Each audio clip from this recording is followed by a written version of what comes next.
جو سود کھاتا ہے، سود کھلاتا ہے، اس پر بھی اللہ پاک کی لعنت نازل ہوتی ہے۔ قرآن پاک کے اندر اللہ پاک فرماتا ہے، سورہ بقرہ ہے، یا ایھا الذین آمنوا اتقوا اللہ وذروا ما بقی من الربا ان کنتم مؤمنین۔ اے ایمان والو، اگر تم ایمان والے ہو تو اللہ سے ڈرو اور جو سود باقی رہ گیا ہے اس کو چھوڑ دو۔ اور پھر فرمایا فَإِن لَّمْ تَفْعَلُوا فَأْذَنُوا بِحَرْبٍ مِّنَ اللَّهِ وَرَسُولِهِ۔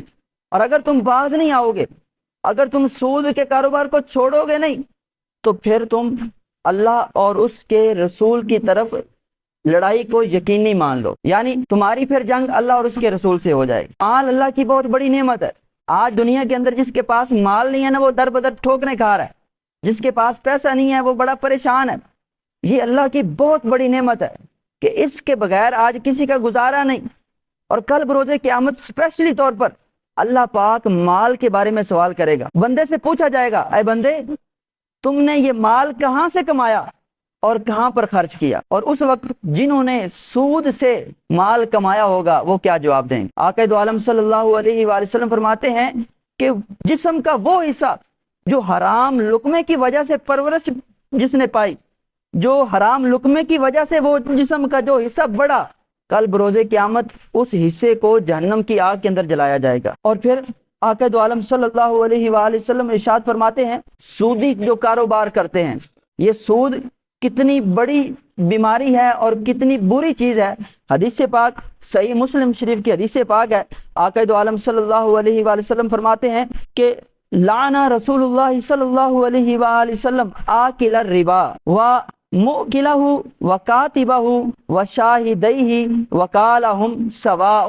آقا دو عالم صلی اللہ علیہ وآلہ وسلم فرماتے ہیں کہ سود کھانے والا، سود کھلانے والا، سودی حساب لکھنے والا اور سودی حساب پر گواہی دینے والا، یہ سارے کے سارے برابر ہیں، اور ان سب پر اللہ کے رسول کی لعنت نازل ہوتی ہے۔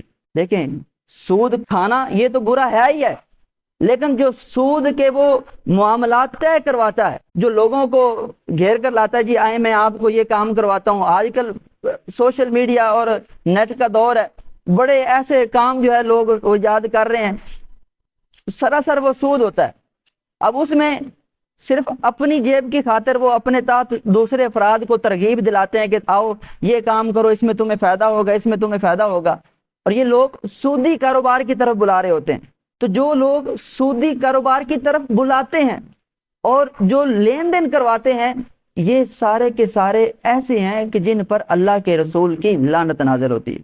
اور سود کے بارے میں آقا دو عالم صلی اللہ علیہ وسلم ارشاد فرماتے ہیں، ثلاثۃ وسبعون بابا ایسرھا مثل ان ینکح الرجل امہ۔ نبی پاک صلی اللہ علیہ وسلم نے فرمایا کہ سود کے 73 وبال ہیں، سے ان برائیوں میں سے جو سب سے چھوٹی برائی، جو آسان برائی ہے، وہ اپنی ماں سے شادی کرنا ہے۔ جو سودی کاروبار کرتے ہیں، یہ اتنا برا کام ہے کہ جیسے کوئی اپنی ماں سے شادی کر لے۔ سود کے اجتماعی بھی نقصانات ہیں، انفرادی بھی نقصانات ہیں۔ جہاں بندہ جو سود کرتا ہے اللہ اور اس کے رسول کی لعنت کا مستحق ٹھہرتا ہے، اس سے اللہ اور اس کے رسول کی جنگ ہوتی ہے، اور جو سود کے کاروبار میں جو معاشرہ لگ جاتا ہے، وہ پورا کا پورا معاشرہ تباہ و برباد ہو جاتا ہے۔